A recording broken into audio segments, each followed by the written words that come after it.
Om Jnana Timirandasya Gyananjana Shulakaya Chakshurn Militam Jaina Tasmai Shri Gurave Namaha Shri Chaitanya Manobhistam Stapitam Jaina Bhutale Swayam Rupa Kada Mahyam Dadati Shapadantikam Bande Hang Shri Guru Shri Jatapada Kamalang Shri Gurun Vaishnavanscha Shri Rupam Shagrajatam Sahagana Raganatan Vitam Stam Sajivam Sadvaitam Savadutam Parijana Sahitam Krishna Chaitanya Devam Shri Radha Krishna Padan Sahagana Lolita Sri Vishakhan Vitamscha He Krishna Karuna Sindho Dina Bandho Jagatpate Gopesha Gopika Kanta Radha Kanta Namostute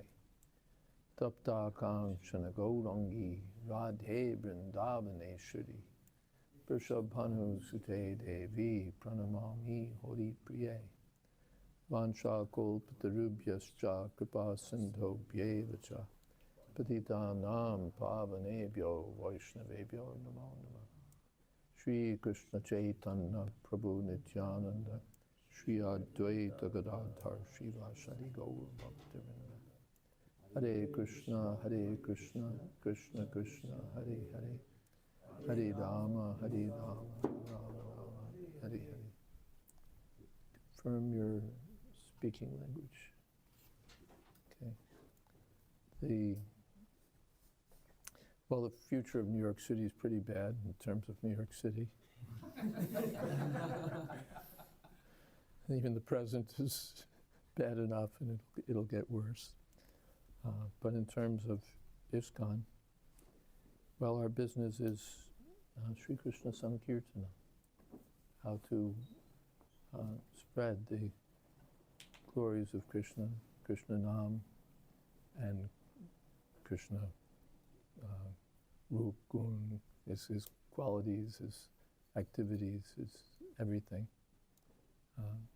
So that means his holy name, and especially along with that is the books that describe Krishna's everything. That we want to do.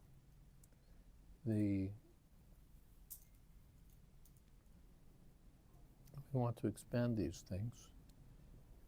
And partly it means just always thinking about it, how to expand, how to increase, what more can we do, what more can I do,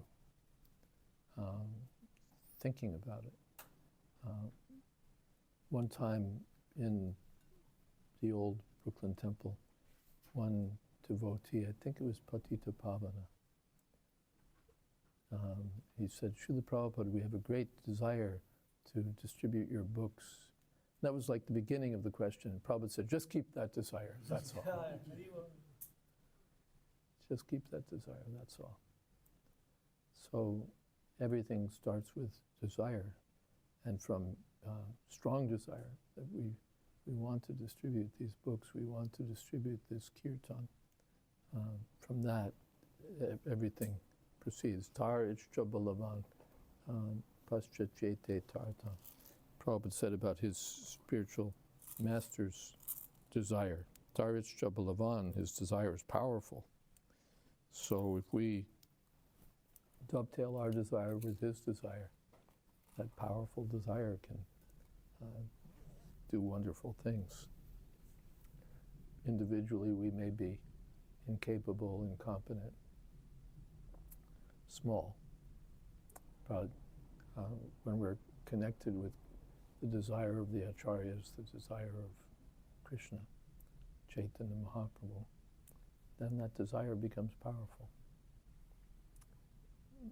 Prabhupada gave the example that you're bicycling along at bicycle speed, but then if you catch hold of the back of a truck, in India you'll see this, in America you don't see people doing this, but in India you'll see there's like a lorry, what do they call them in America? It's like a dump truck is what a lorry is, right? Something like that. Anyway, you see a lorry and someone on a bicycle grabbed hold of the back of the lorry while on their bicycle. So now they're moving at the lorry speed without even pedaling. So if we connect ourselves with the desire of the acharyas, then our desire can become powerful, strong. And then there's no limit to what can be accomplished. And we've seen this actually already in New York and all over the world, how, against what you might have thought, or astonishingly, the Krishna consciousness movement has really grown. So here in New York, it can grow more. So kirtan is the chanting can go further, and we can think how to expand. One thing, my goodness, we need a sign. Who did I mention this to? Yeah, we need a sign. You're sitting there and chanting Hare Krishna, and people hear it and they go by, but they don't take a book, and maybe even if they do, they don't really know what you're doing there. What exactly is it? And they get some idea. It looks like it's some kind of, it's singing, or it's maybe they're Buddhists, or some kind of meditation, or but there's nothing that encapsulates it. If they just walk by, what should they walk by with the impression of? What is it that you guys are doing here? If you go past a political protest, it's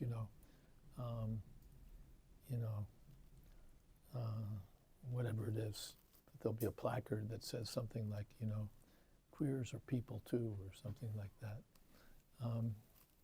Right? You get it all in a capsule. You know what it is. Otherwise, it's just a mob of people who are protesting something. So we need a message, a sign, like the ones that are on the landing.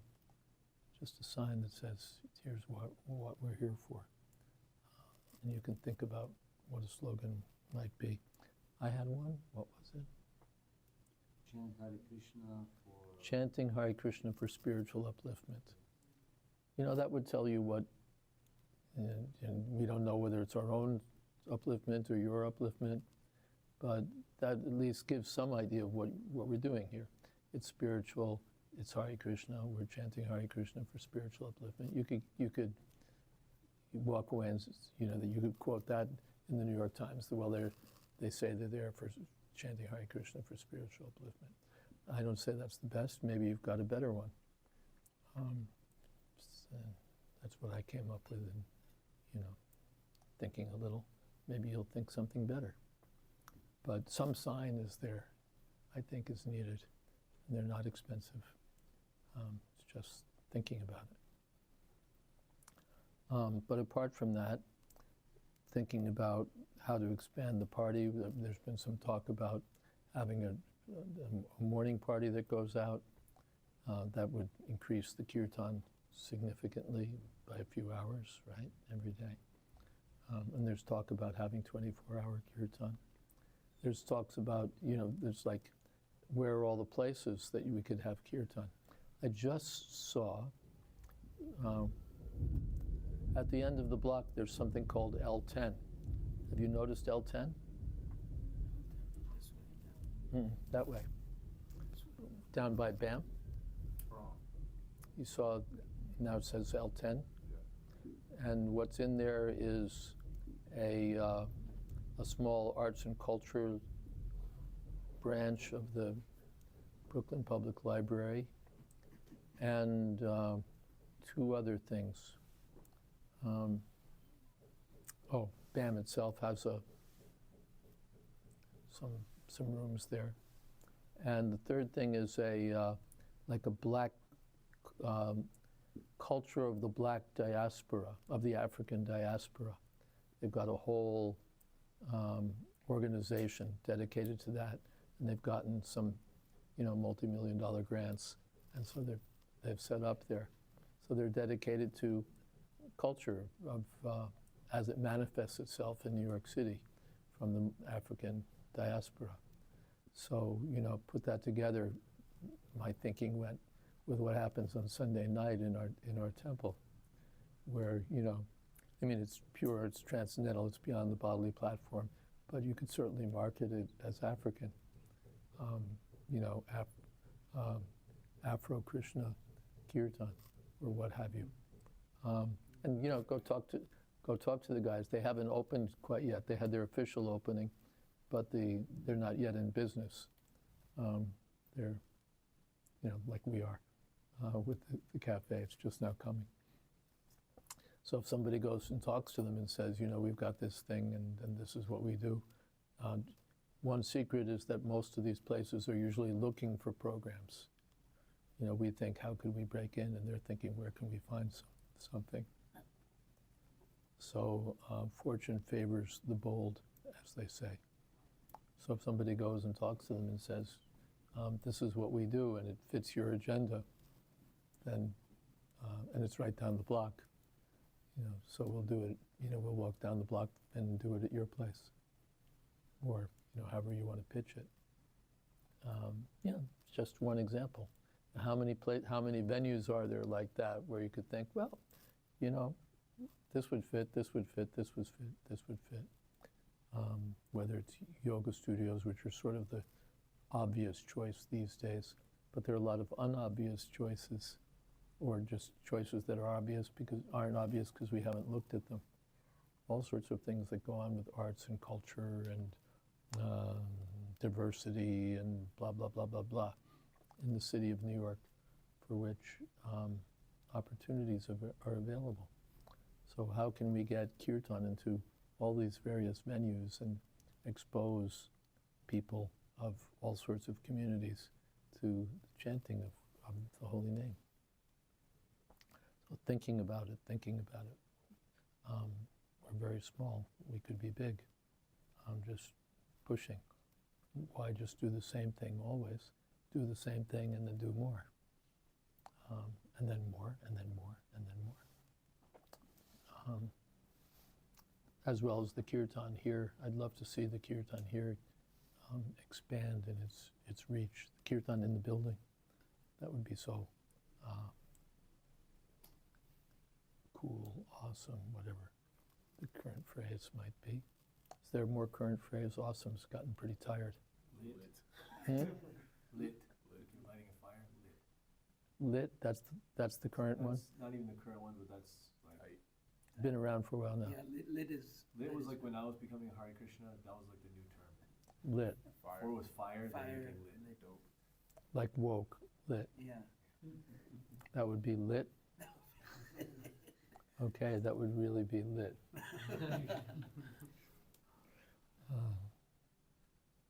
Okay.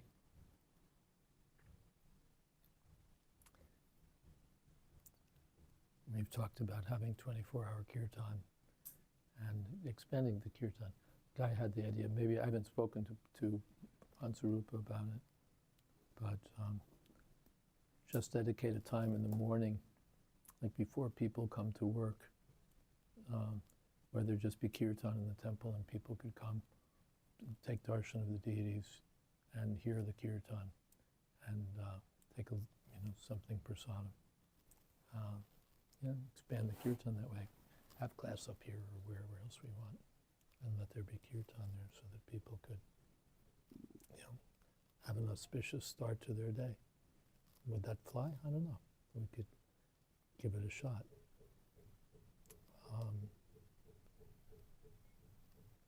And all the evening programs could be expanded as we're having. That Sunday program could be broadcast more. And all the other nights could be filled with programs that people could be involved in. Because kirtan is so involving. The kirtan. In every corner. Have more kirtan parties, one here, one there, there, as you're getting more people. I don't know what Ramroy Prabhu would think about that, but thinking, how can we expand the kirtan? How can we make the kirtan more attractive? How can we distribute prasadam along with the kirtan so that everybody gets something. That's not so hard. Even Prabhupada said you can distribute lollipops or something. He gave permission. We used to have here in New York, it was a trademark item. They were bundi ladus, which were really rich. I mean, they had everything in them, almonds and walnuts and just every kind of camphor and what have you. And they were, first we were making them round, and then we realized it was more efficient to make them rectangular because you could roll them out just like that. And we packaged them in little plastic things, yay big, with a label, professionally designed, devotee professional designed label. And they call them luglus.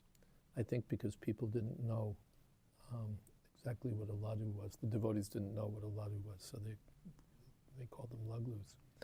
And these luglus became, like all over New York, people were, do you have any of those, And we were giving them out like in huge numbers, along with the kirtan. And they were cooked in ghee, and they were really fantastic. And they had our contact information, of course. So, kirtan means kirtan and prasadam. So, and then you just need a sponsor, somebody who'll pay for the ghee and all of that, and then someone who'll make them. That would be a major advancement on our program. You go down in Times Square and everybody's getting one of these somethings, especially if it's unusual. Lollipops are cool, but luglus would be lit.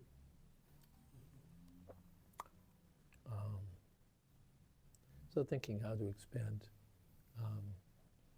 how everybody gets something in their hand, a card, a pamphlet, a message of some kind, how to reach people with the kirtan, how to expand the kirtan online. There's unlimited possibilities. And it's just thinking about it. In addition to festivals. Festivals could be, we've talked about this before, I think I've talked about all the possibilities for festivals that we could do here apart from the usual Janmashtami, Gaur Purnima, Ram Navami. But you could do impressive festivals for the general public. That could be very engaging.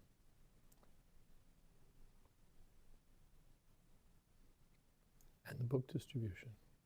Our book distribution is rather small. I have to say it's good that it's here, and that it's steady, and that it's it's there.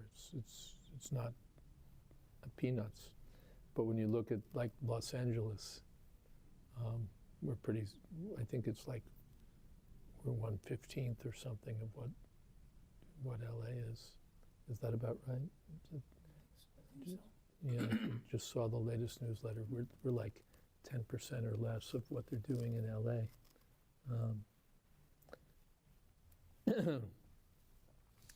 And we've got quite a good number of brahmacharis. Of course, they've got people who are, dedicated. That's all they do is book distribution, and they're really good at it. They're not going to the airport. They were going to the airports, and they started going to the colleges and found that they were doing bigger than the airports. And I don't know where else they're going, but you can always call them up and ask them. If you have friends in LA or make friends in LA and in the book distribution party, and what are you guys doing? What is it that's made you 10 times bigger than we are? Talk to Brigupati and find out. But New York can sustain unlimited book distribution, that's for sure. And it deserves to have unlimited book distribution. And it begins with our determination to do it. The rest, basically, if you put your determination together with by Sheshika Prabhu, simple step-by-step instructions, and then your own enthusiasm. More and more books will go out. And as more and more books go out, more and more people come in that we've seen. And particularly when people come from books, then they're really, they know what we are and they're looking for us. As against, we're sort of trying to piggyback on something that we really don't care about, but might draw people in. When people come because of our books, that means they're really interested in what we're about. So, those are two big things that I would be thinking about. The third thing is what oh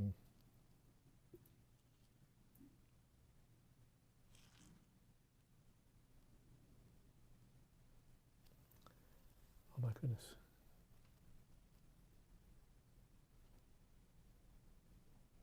What P. Julian is working on. Give me his name. Philip, yeah. I know, but all the synapses are getting pretty old and worn out. They don't fire all the time anymore. But what Philip is working on with the temple database can really be powerful, because then you can do follow-up with people.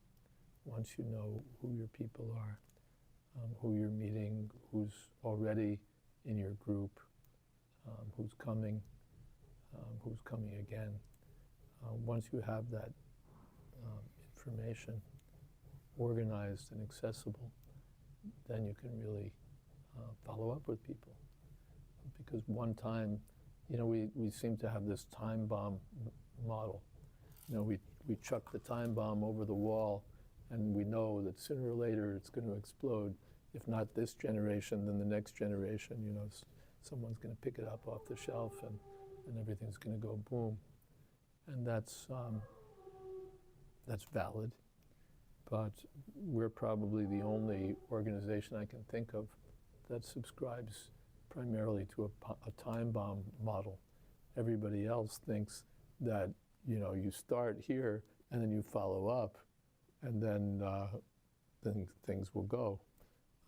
You come back again and again to prospective customers and give them newer and fresher offers, or just keep cultivating the interest that they have, and things will grow.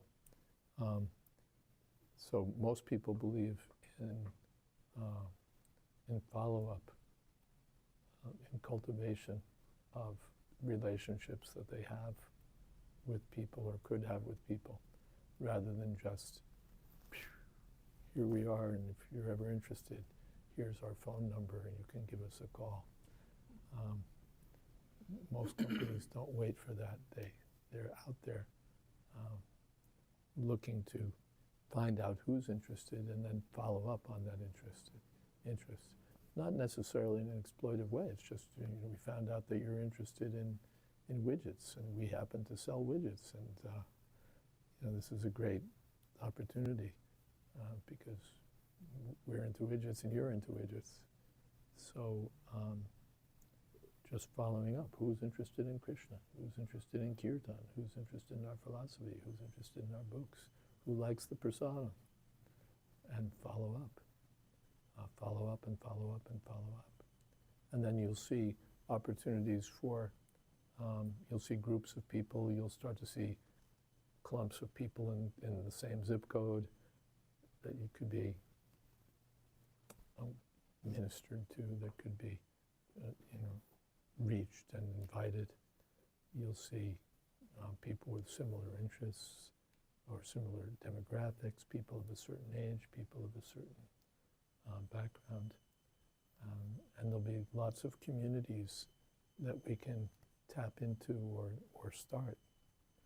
Communities of people who are interested in Bhagavad Gita reading, communities of people who are interested in doing service, people who are deity service or doing this service or that service, people who used to be involved in Krishna consciousness in New York City and could be involved again.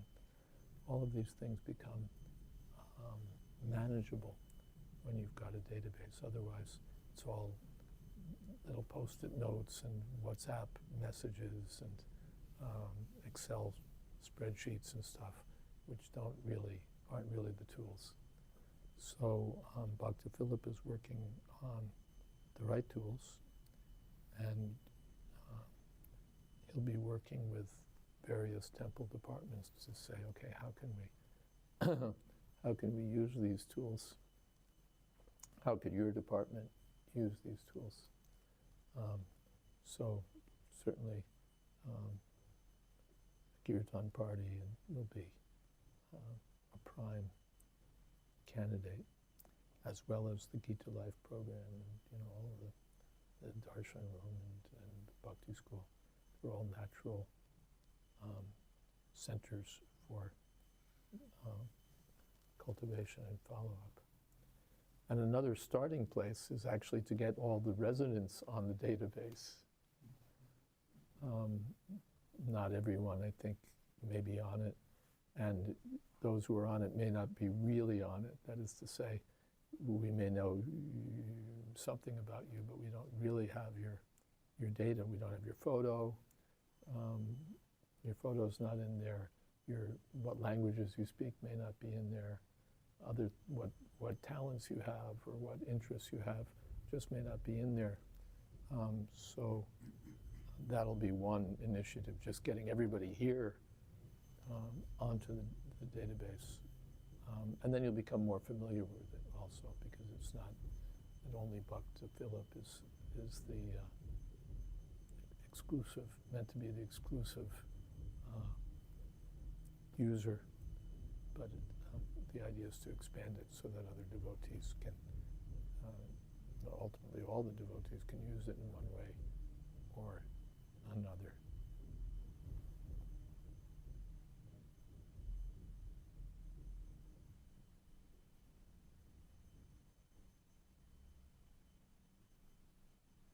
Cafe opens, that's another opportunity for reaching people. And there's so many. Maybe that's a start. Any questions, comments, or thoughts? Oh, and we have to do an annual report. Annual report is something that organizations do that say, here's our mission, here's what we did this past year, here's what we're planning to do next year, here's the people in our organization, here's a snapshot of our finances, here's who does our accounts, da-da-da-da-da, so that you get a picture of, one thing is so that you can report to your other stakeholders, the donors, the people who come to the temple. They're all stakeholders. It's not just that we're the only stakeholders and we're just reaching out to other people who have no stake in what we're trying to do. There are so many people who have a legitimate interest, a real interest in what we're, well, not just in what we're trying to accomplish, but in what they would like to accomplish also in relation to their spiritual life, in relation to the service of Krishna. So they're stakeholders in the organization as well as we are. So we're accountable to them. They're giving us money. They're coming and cooking, or they're coming and doing some seva, or they're have a perspective interest. Maybe they'd like to do something. There's so many people who would like to go out and chant Hare Krishna, go out and distribute books, go out and do programs, but can't because they have a full-time job, they have a life outside. But you're doing what they would like to do. So would they contribute to helping you do it? They might, because you're doing their work. You're doing what they would like to accomplish. So if it's presented to them, here's what we're doing, A, B, C, D, and E. Here's how much it's costing us. Here's a true accounting of what's going on here. Here are some of the things we need. Here are some of the things that we want to do. Here are some of our accomplishments. Then people get to know this is their organization. And they can participate because you're it's open. Here's what it is. And most organizations, like that one I just mentioned down the block, they've got an annual report, and you can read it online and see what they're up to. Yuga Dharma Ashram has an annual report. This is your third one going now, maybe? Yeah, coming out after Gaur Purnima. After Gaur Purnima, the third one will come out. And it's not a very complicated thing. It doesn't have to be a work of art, but you start it. Even your first one was pretty good, I think, and you've improved it since then. So it's something we want to do, and it needs some interested. I don't want to do the whole thing. I've got other things on my plate. I could probably, write all the copy and no. So we're looking for volunteers who would like to help put together, the concept. I can show you 20 different annual reports.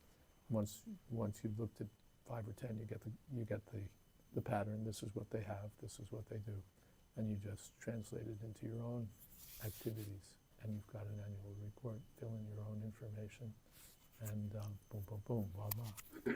And then next year you can do the next one and improve it, and next year and have more to report. First of all, more good news, and second of all, do a better job of reporting it. It's mostly facts. Here's the facts of what we're up to. It doesn't need a lot of wonderful, ecstatic, amazing, inconceivable, blah, blah, blah. It just needs, we distributed, we did X number of Sunday programs, and we have a Sunday school with X number of kids, and we have an average attendance at the Bhakti School of, and we have courses in, just facts. Facts are powerful.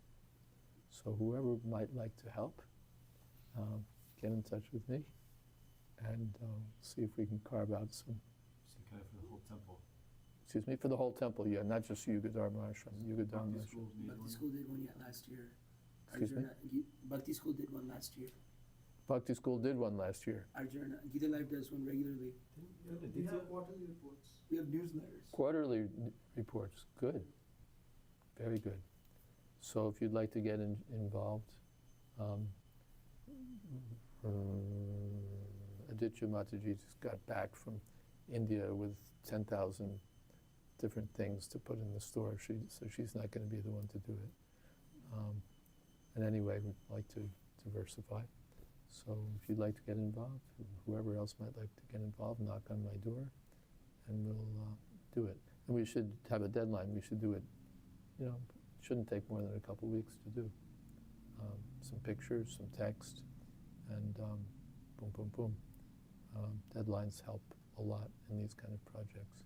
And you don't want to do your 2024 report at the end of 2025. And it creates confidence. It shows people, right? I think it's helped you. Not the way. Yeah, I would say a little bit, at least within making it clear what everything is. And nice. Sorry? We sent it to a few different donors, and they appreciate it. They appreciate it, and things go on. You can have physical copies and have them on the desk. This is what we do. And then people can take you seriously. And once you get it, we're just sort of starting something.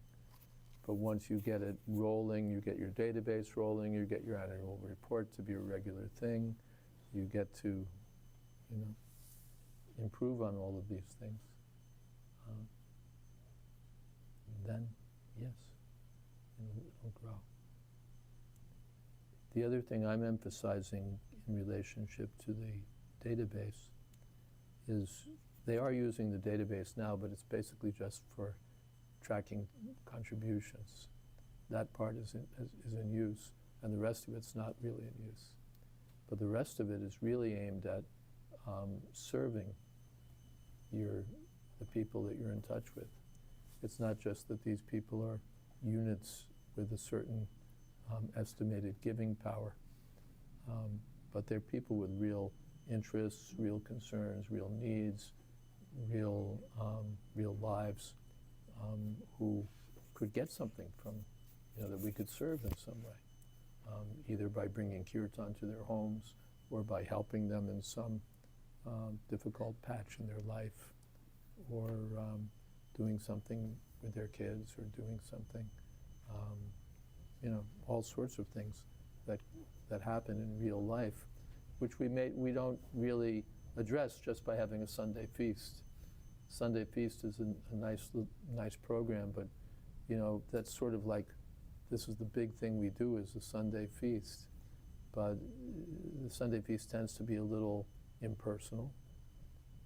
It's sort of like you don't get to really sit down with people very much and talk with them about what's really on their minds during the couple hours that they're there on a Sunday.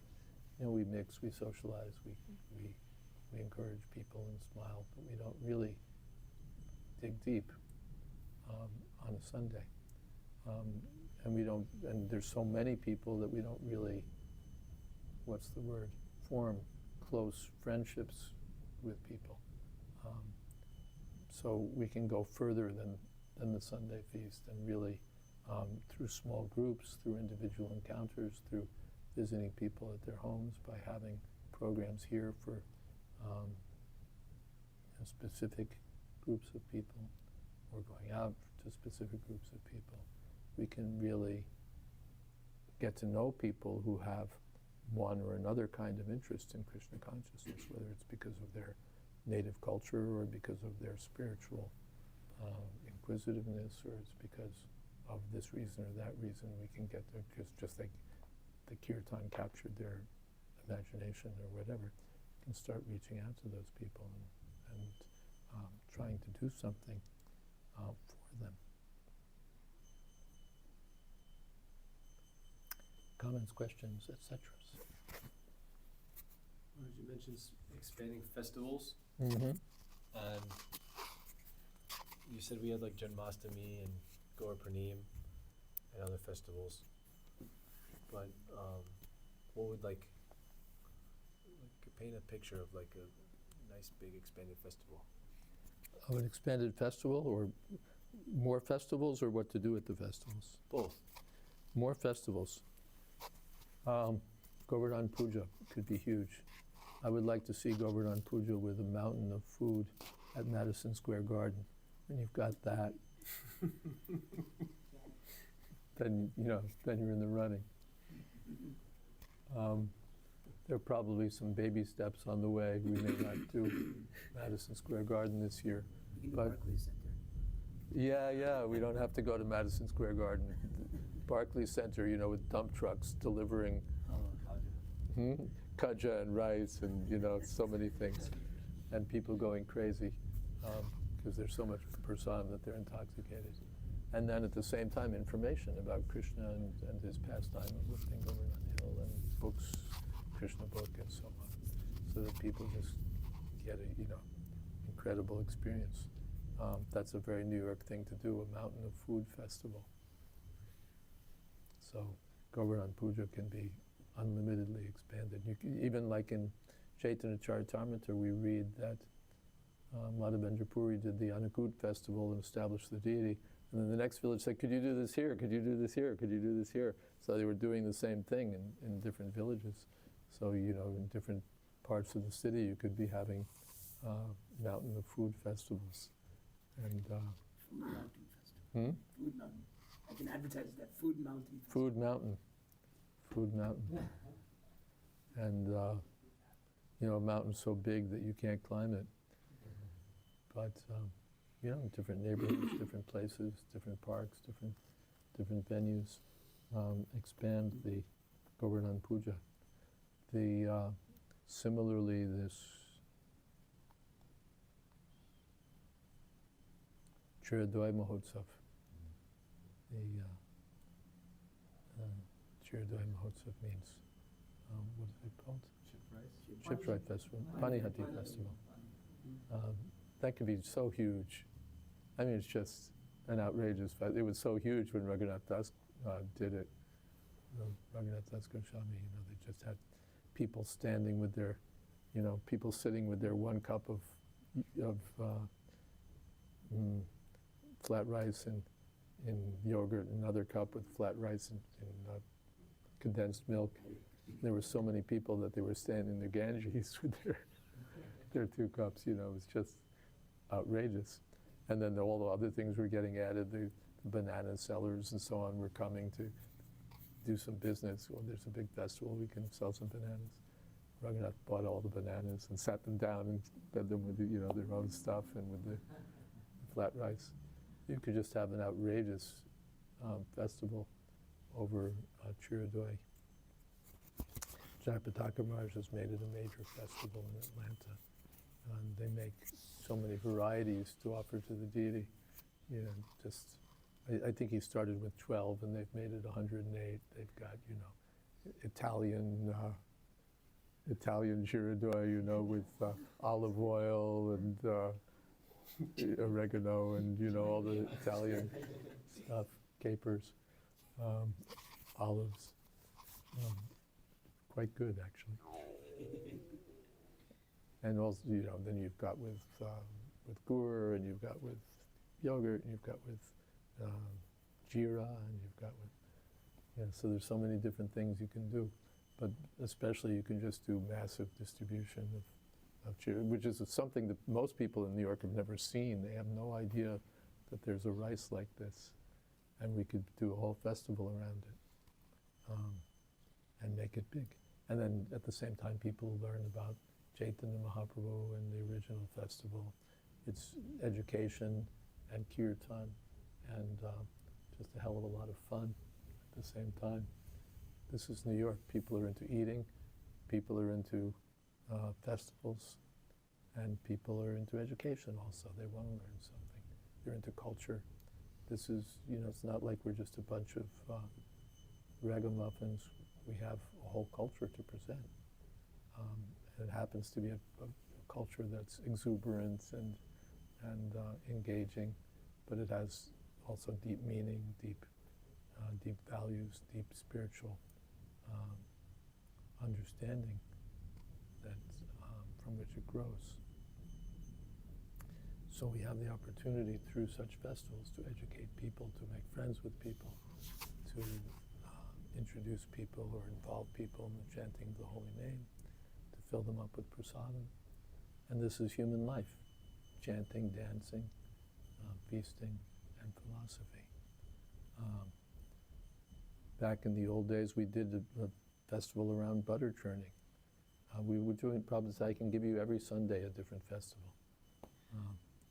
You can do a festival around butter churning. Most people have no idea where butter even comes from, other than Whole Foods. You invite them to churn butter. Yeah, and it's like magic. You churn this up and you get butter. It's like, and they did it themselves. They saw it happen before their very eyes. And then they learned about Vrindavan and about Krishna's pastimes as a cowherd boy and stealing butter and all of that kind of stuff. Mm-hmm. It'd be good for Janmashtami. Like on the street, we can have like a Yeah. churn your own butter like stall. Yeah. Well, that's the other, you know, what festivals can you do, and then what can you do at the festivals? I was just in Seattle. Hari Vilas Prabhu's really expanded, you know about it? Expanded their festivals there a lot. He's got one lady who's was connected with the Arts Commission or something for Seattle. And she kind of knows all the people, and so they get invited to all the public events and the things that goes in the mayor's newsletter and so on, that this festival is coming. And they're really linked into that. And then at these festivals, they have all these interesting cultural things that are involving. So there's, there's butter churning, and then they bring their own cow.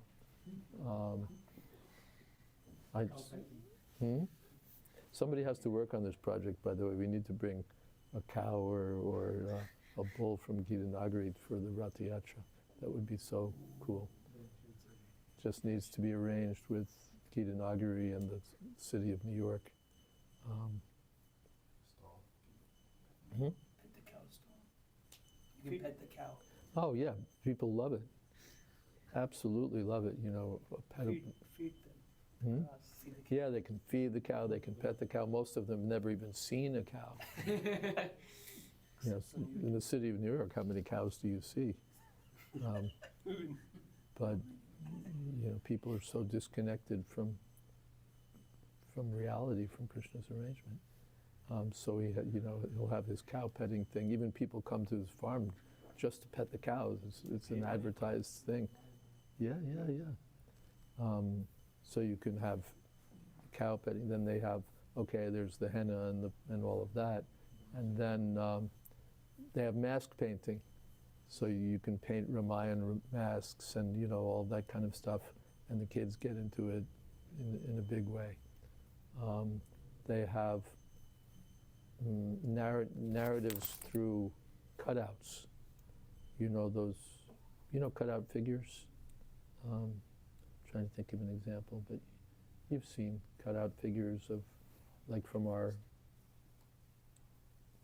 paintings and so on. So they'll tell the whole story of Ramayan in like 20 little cutout exhibitions, and the kids get into it again, and the adults work with them, and so people get the whole story in like in the course of 20 or so cutout things. And there's more that they do. They look for interactive stuff, things that people can get involved in. And anyone who wants to can write to the guys in Seattle and find out about their festivals. Very successful. You could go online even and see what they're advertising. And they're getting very good appreciation. And even the city is throwing money at them to help sponsor these festivals, which enrich the city of Seattle, culturally speaking. Financially speaking, they've got Microsoft. They don't need more money than that. Microsoft and Boeing. But culturally, they're impoverished. And they know it, you know, so they're always looking for something. And so they have all this modern art and all this stuff that, you know, doesn't have any value unless you assign value to it. But we have stuff that's intrinsically of unlimited value. It just needs to be introduced and packaged nicely and pushed. I mean, so much of this stuff is big news in New York just because it's pushed. Who would, you know, a gay pride parade? I mean, you know, what rubbish. But you push it, and then the city starts, first they say, and then they say, and then they say, and then they say, yeah! So, similarly, you know, it just starts with some effort. You do something, and then you do something more, and something works, and something doesn't work, and what doesn't work, maybe you leave aside or come back to later, and what works, you start expanding. And there's millions of opportunities. That's New York. It's just full of opportunities. We have no idea all the things that are going on in New York. Just if you take a list of the street fairs, a list of the public, these things are all online, a list of all the public events going on in the city of New York. Can you do kirtan at these events? Can you do something? Including events here in Brooklyn. There are annual events and semi-annual events and so on. Somebody gets into it, and just look online and you'll find all these people, all these things that we can be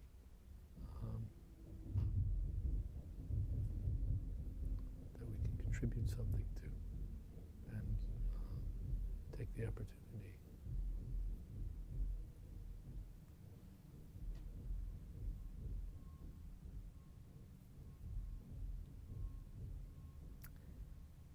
And you meet people, and you just follow.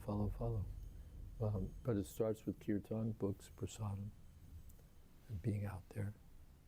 It starts really with strong hearing and chanting.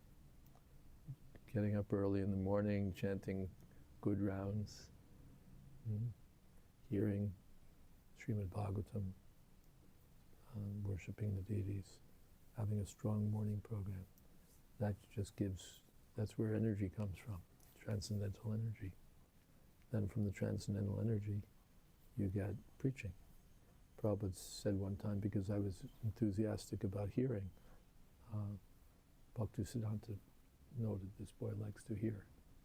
He said, because I was enthusiastic about hearing, now I'm enthusiastic about preaching. Shravanam, Kirtanam.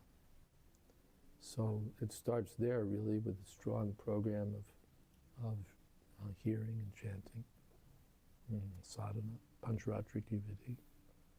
And then you get the Bhagavad vidhi, the book distribution, the kirtan, the preaching. So, and it's really nice, you know, I've just over the past year that I've been spending more time here, I've seen how the temple is growing, how the temple room is now like, well, you come from Mangalarti, there's what, 30, 35 devotees, which is a big deal. When we took over the building, there were like 3. Before we took over the building, there were like none. You know, like there was the pujari and one other person or something. Now there's like 35 devotees or so every morning. That's just lit.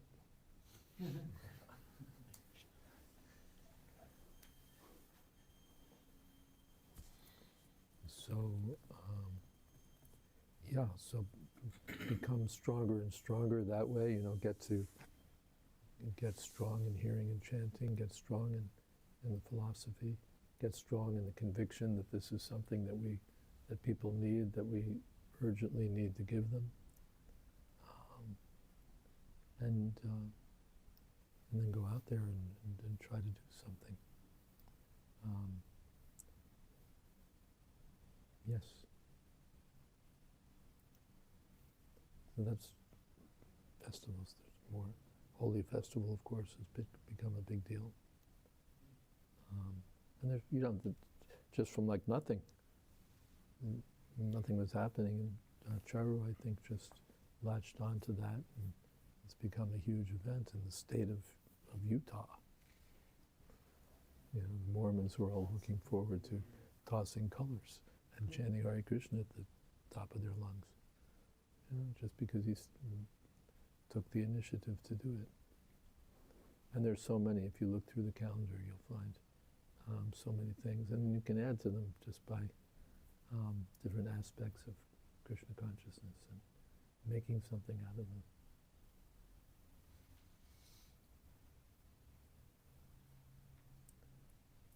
And then there's the courses and Bhakti school and all the things to be taught there, because finally we're on, this is our philanthropy, we give knowledge. This is the best form of philanthropy, we give knowledge and spiritual realization. Something else? Yeah. Sorry, my voice is kind of dead. Your voice is dead. I'll speak for Hidai. Between the two of us. In your experience, Hidai is saying, in Prabhupada's time, there was rapid expansion, and then it seemingly broke down and dwindled. And so he's saying now maybe currently it seems like you look at New York City, we may be having rapid expansion here in the temple.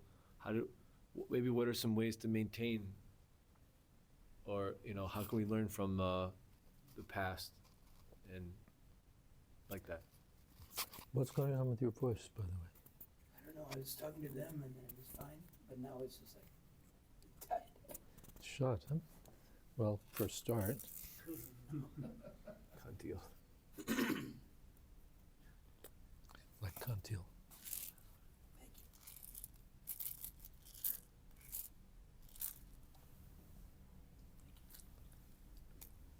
you. Stay warm, drink hot liquids, Yeah. hot food, avoid yogurt and, you know, cold things. No chiradoi. No Jayadvaita in the winter. Not yet. Yeah. Stay warm, keep your feet warm. How do we keep it going?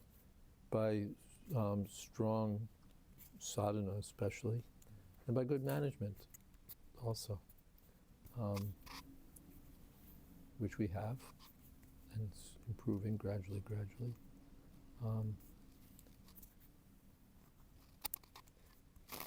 By sticking to the philosophy and not inventing things.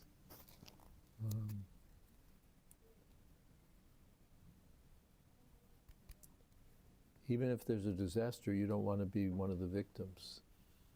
You know, we may not be able to prevent another disaster from hitting. And anyway, things are like that. You know, they come and sometimes things are up and sometimes they're down. It's always like that. Any war, any corporate initiative, any program anywhere, you know, they don't just go and keep going up and up and up. But they start and they may go up, and usually once they go up, you want to keep them at least level and growing. They may not continue at a meteoric rate, or they may. But at some point, usually there's some flattening of the curve. And then so you want to be, first of all, nimble, so that you can say, well, things have changed. We're not just going to do the same tricks that worked before for involving people. We'll do something different. That not just for the sake of change, but seeing, you know, things have changed, and if we want to be relevant to people, not in a superficial way that, you know, we've read the news and we can talk about it, but we see that our people are different people, and they have a different pattern of life, and so we have to adapt and see new opportunities and new audiences, and just like here in New York, there's so many prospective audiences. The Russian audience is huge. There's more of a Ukrainian audience that's come up. There's a Chinese audience. There's a lot of ethnic audiences. Spanish is enormous.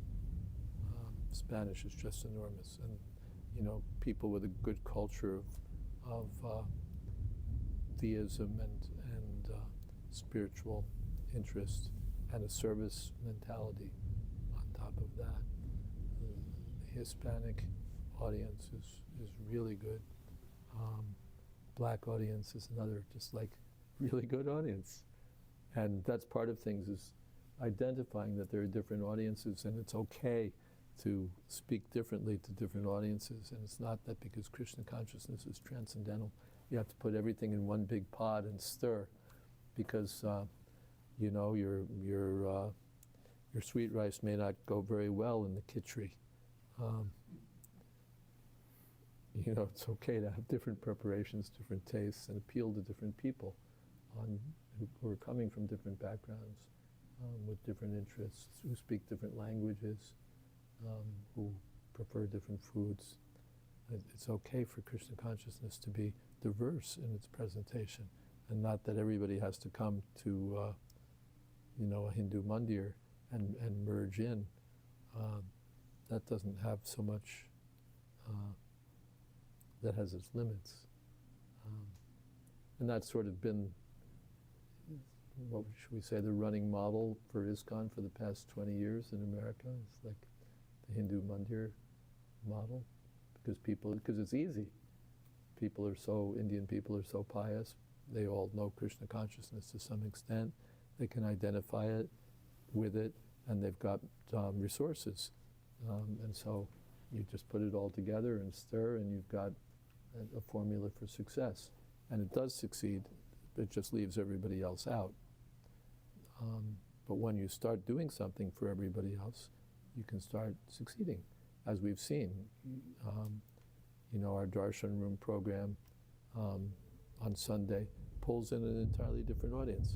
And if you threw them up into the temple room to be part of the Hindu diaspora program, you'd kill it. It wouldn't work. So you need your best to have a separate program, And the separate program is working. It's demonstrating its success. Just carve out a different space for a different group of people, and start working on it, and those people will come, and they'll come again and again. But not for your Sunday Hindu Samaj. That's not going to work. So part of it is seeing, catching where things have changed, and where therefore our business has to change, or can take advantage of the opportunity to change. So being nimble in that way, not just doing the same thing because this is what we've always done. I mean, the philosophy should stay the same. The chanting should stay the same. What we're about should stay the same. Not that we just put our fingers up in the air and see which way the wind's blowing and say, let's all go this way. That's not what it's about. We want to be authentically what we are. I wrote an article one time, I don't know if I've told this story. I was in, this is many, many years ago, I was in JFK with a group of devotees. We were on our way to India, and I was buying some traveler's checks. That gives you an idea how old this story is.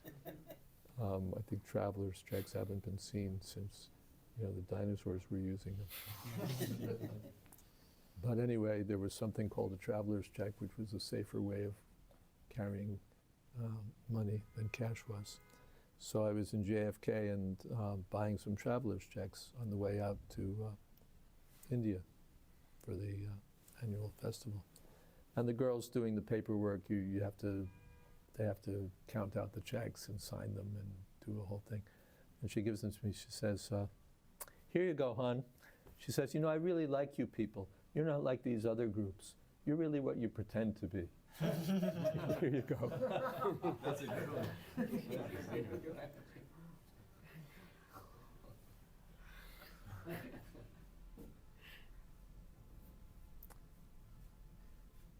So that's the key. You really want to be what you pretend to be.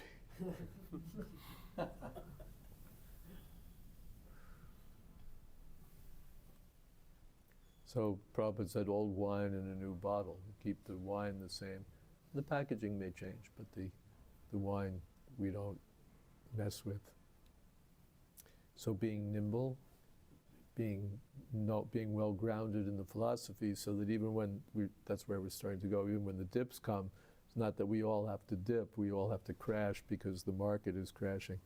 Padma Patram Ivambasa in the Bhagavad Gita, Krishna says that the self-realized person is like the lotus leaf floating on the water. The water may go up, the water may go down, but the lotus leaf is always well situated. So the Krishna conscious person is always well situated. He's not tied to the vicissitudes of what's going on in the world, the ups and downs. He's steadily situated because he's depending on Krishna, he's thinking of Krishna, he knows his spiritual identity as part and parcel of Krishna. He knows what the material world is also. He expects it to go up and down. So we can carry on in that way unlimitedly. Tatrako maha ashoka ekatvam manupashita, by seeing everything in relationship to Krishna. We can be strong when things are going. And if we're individually strong, then those of us who are individually strong will be collectively strong. And some people you'll lose because they're weak, because they're not so strong. So they'll fall off the edge. Maybe they'll come back later, maybe they won't. But at least those who've developed that strength will be, in for the long haul.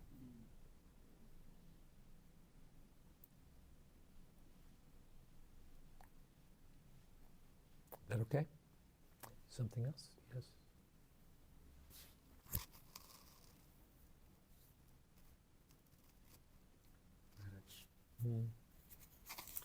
You're also mentioning to me about this idea of using better Krishna Ho in our preaching and our vision for the future.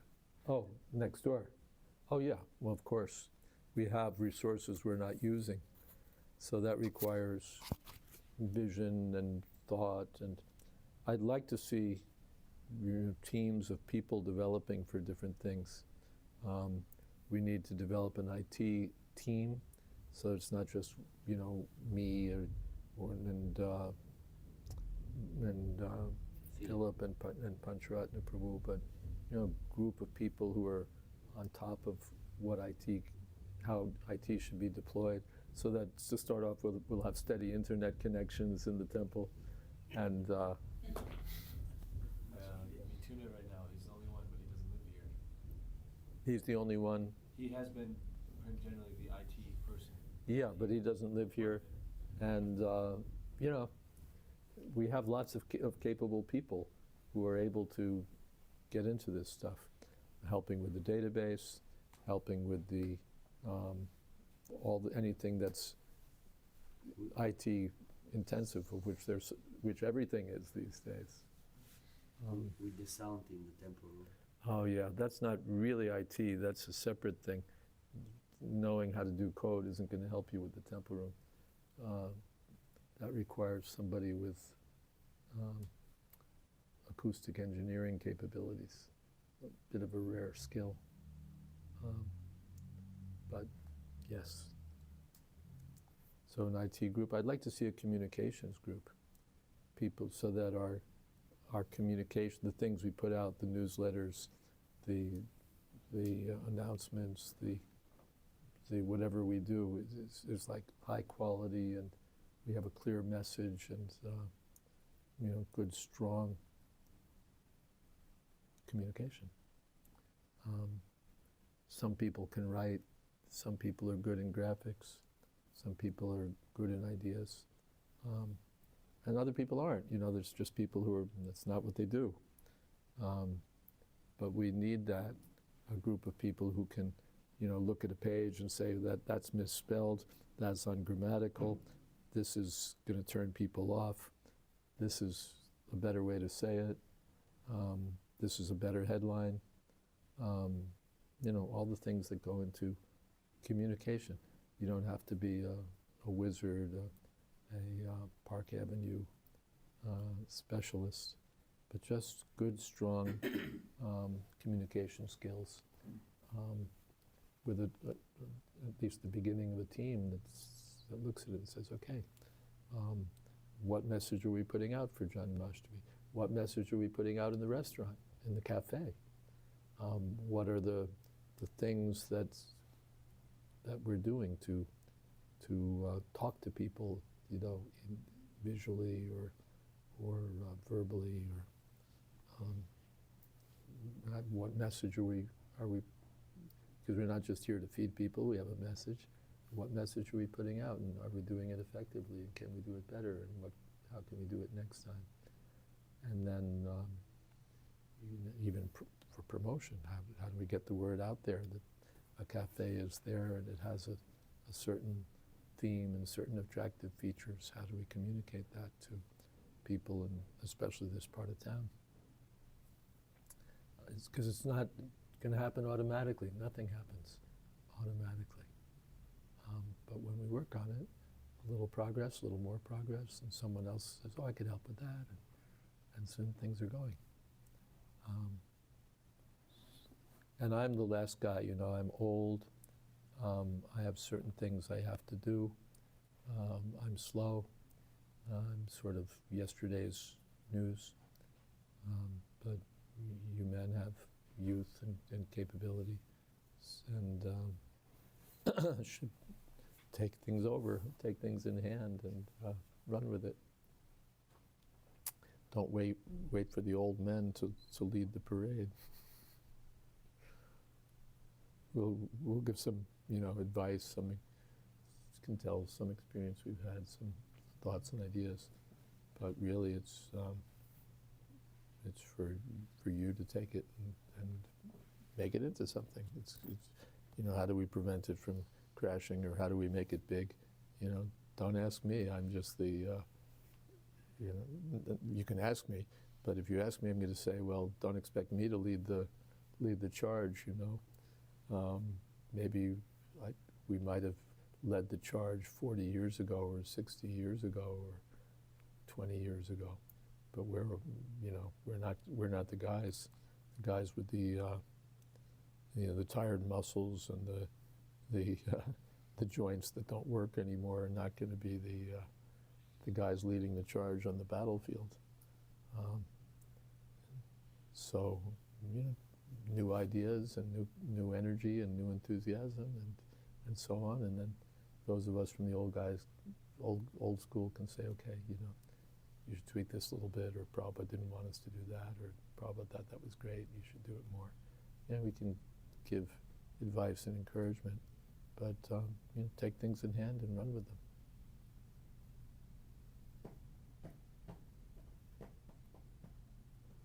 And if you have an idea or something, come talk to me. We'll do it up. Something else? If you're happy in brahmachari life, stay brahmachari and save yourself a lot of time and money.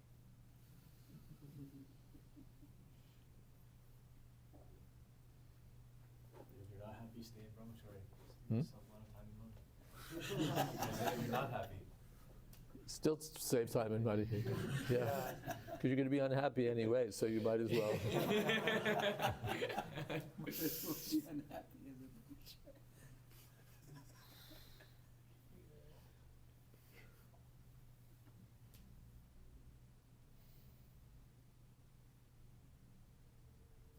There's that finger raising. Yes.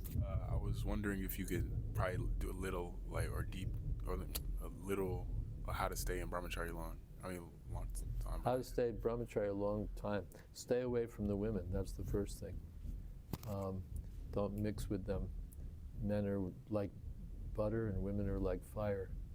When you put the fire and the butter together, butter melts. So that's the first thing. Just keep a respectable distance. Fire is good, but the butter keeps its distance from the fire. Or anyone. We deal with fire carefully because it can burn. So a respectful distance from the women, physically, and also then mentally, cultivating the understanding that these are not entities placed on earth for us to enjoy grossly or subtly. First of all, it doesn't work, and second of all, it leads to entanglement and trouble. So we honor them and we respect them, but we, like animals with claws, you respect them from a distance.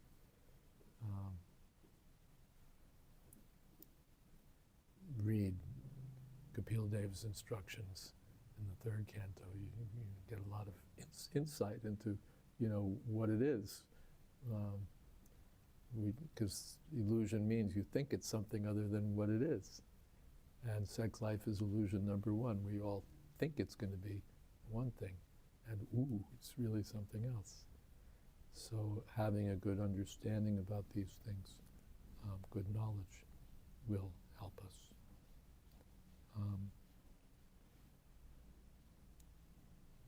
And at the same time, all right, if brahmachari life is simply not going to work for us, then not that we'll be something else dressed as brahmacharis. If we're not going to continue as brahmacharis, then let us change. There's householder life can also be Krishna conscious, despite everything. But again, if we can remain brahmachari, save ourselves a lot of time and money and angst, and chant Hare Krishna and be happy. That's the one thing. Actually, how do we stay brahmachari? This is a good answer. Right after I was initiated, I was serving as an assistant cook for Srila Prabhupada in Boston. And so I was spending a good part of the day at the little house where he was staying. And one of my godbrothers went to see Prabhupada for some confidential talk. And afterward we understood that it was about getting married. And this was like 1968, when getting married in this part of the country wasn't a big favorite pastime. But he was thinking about getting married. So Prabhupada approved. Then he asked me, so Jayadvaita, you would also like to get married? And I said, oh no, Prabhupada. And he said, seems like so much trouble. And Prabhupada said, oh, you are chanting Hare Krishna and feeling happy. So as long as we're chanting Hare Krishna and feeling happy, then what do you need a wife for? You can chant Hare Krishna and feel happy without her. Life is so much easier. And spiritual realization is very conducive. So that's one answer, just chant Hare Krishna and be happy. Something else? In regards to this, that those of us that are engaged in Western cultivation, we have to almost we have to be with a lot of ladies, and we have to treat them respectfully, but then the tendency is too much association. It's to become attached. And also, this is an issue that I've been having to Tulsi Prabhu, is that sometimes we go to yoga studios and do programs, and then the ladies the way they relate is by hugging. I don't know do you have any practical advice on how to avoid this type of thing? Yeah, I'm a monk, we don't do that. And my cousin, she's a yogi. We were just at a program together in Seattle. She came to the temple. And at the end of the program, she wanted to be friendly and so on, affectionate. And I've known her since we were kids. And, can I hug you? I just said, we don't do that. Fine. It's perfectly fine to have boundaries. We're monks. Monks don't hug, young girls. Everybody knows that. So it's fine. Just to, I'm a monk, we don't hug. Okay. People get it. Apart from that, good advice is like good medical advice for doctors who, it's not their specialty. Precaution is better than cure. No, when it's not your specialty, somebody comes to you with a, some kind of heart problem or something. So, and you're not a heart specialist. So what do? You refer. You give them you send them over to the heart specialist. So when you get the very sincere young girls who are really looking for Krishna and looking to you for help, refer. Send them to one of the capable ladies and let them make friends and get good guidance and so on. Just refer. It's a great policy. Just refer. Because sure, no one else in the world can help them but you. But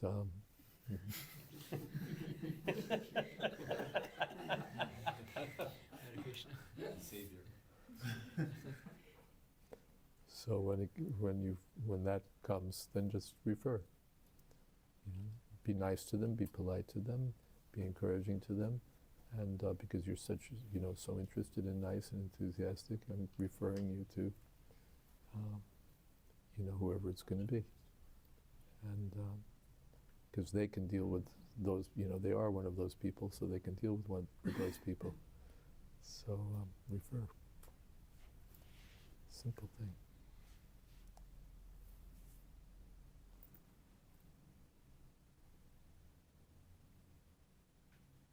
It's also one reason I'm hoping that we'll discover other markets than the yoga market, because the yoga market is 85% female.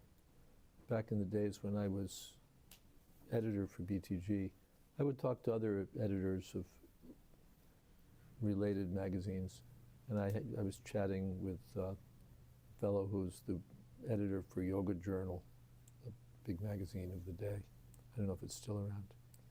And he'd started it sort of with an idea that it would be for people who were interested in the philosophy of yoga and the teachings of yoga and all of that.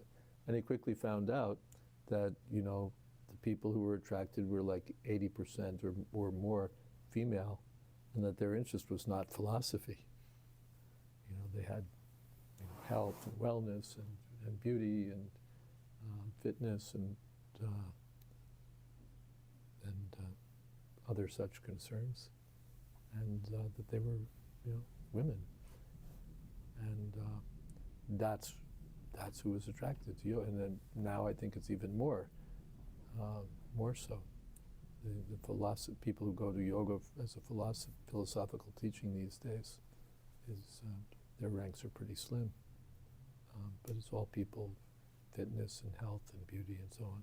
And again, 80% or more female, and that's fine, okay. But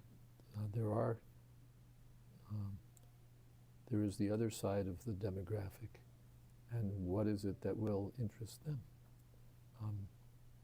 We see that wisdom of the sages has been effective in reaching young, intelligent men as well as women. So, opening up other avenues. It's not that there's nothing else but yoga that could possibly be an avenue that people could reach us on. There's so many other things, including things, just things that are what we're about. Things that things that you take out of our books, things that you can make a program from, things you can do seminars on, things that you can brand or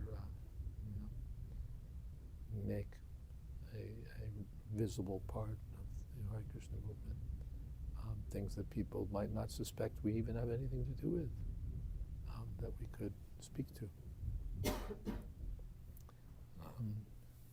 Those who are preaching to the yoga groups, wonderful, and more power to them. But there's, there are other places to be discovered, other groups to be discovered.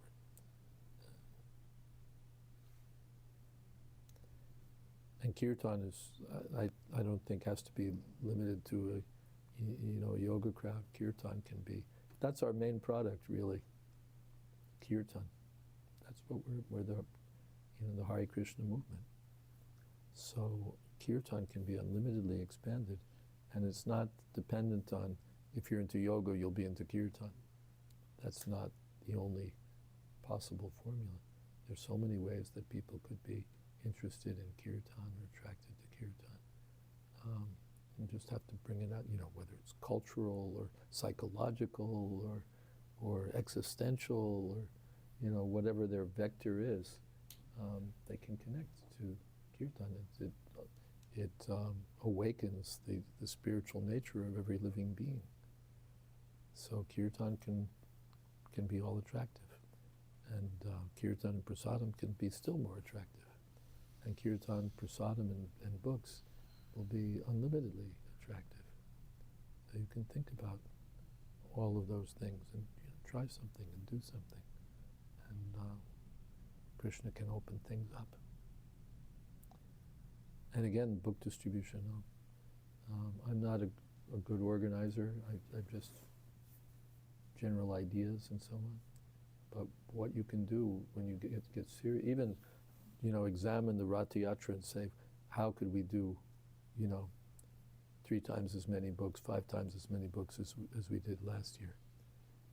We do something. It's good. It's significant. How, if we just look at that one thing, we have one day in the middle of New York City, a big splash. How do we increase the book distribution that day? What are the things that we can do? How do we distribute more books systematically on that day? And then even how do we get more opportunities to follow up with the people who've gotten the books or attended the festivals, so that we can distribute more books to those people who are already exposed, because that opens up a whole raft of opportunities. There's a difference between following up and cold calling, just picking up the phone and calling numbers in the phone book. When you have people who have a demonstrated interest, your prospects are better. So how do we follow up with with people on the Rath Yatra day, and what's our plan for book distribution? Is the plan good enough?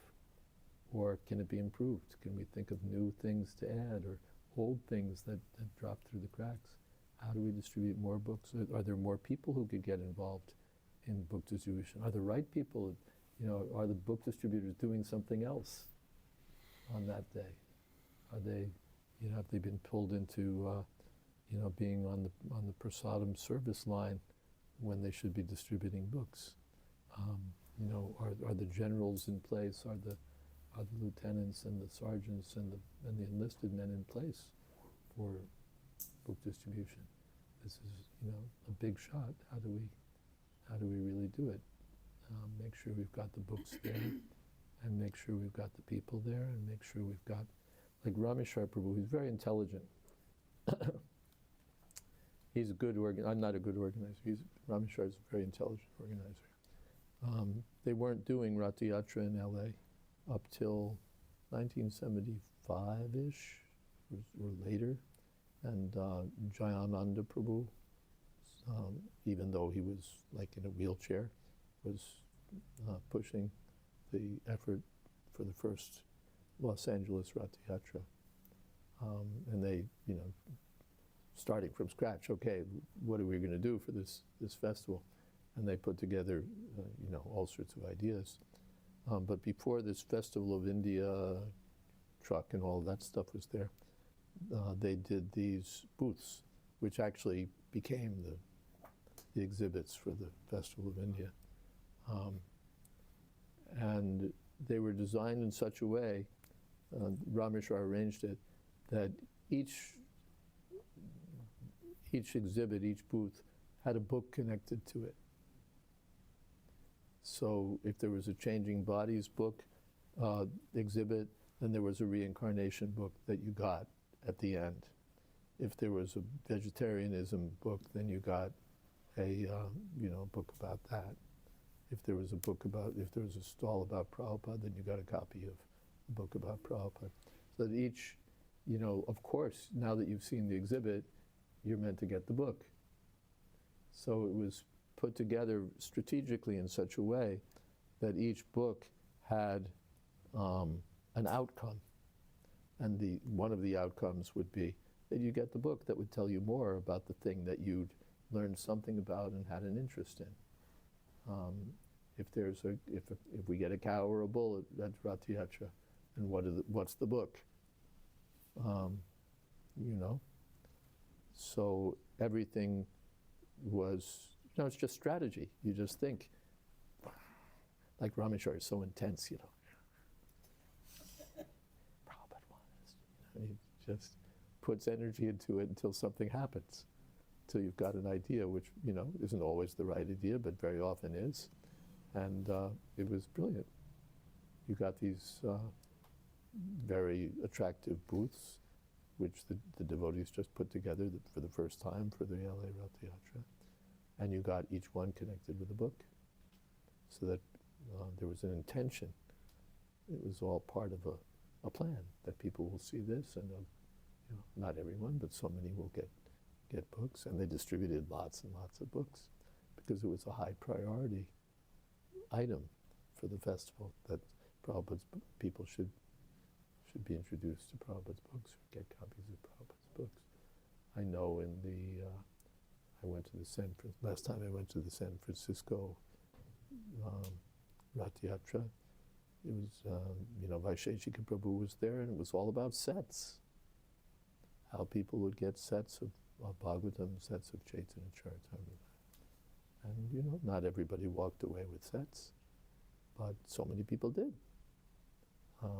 Whether they were old devotees or whether they were new people, we've seen, people that never met us before, and they meet us on the subway and take a set of Srimad Bhagavatam.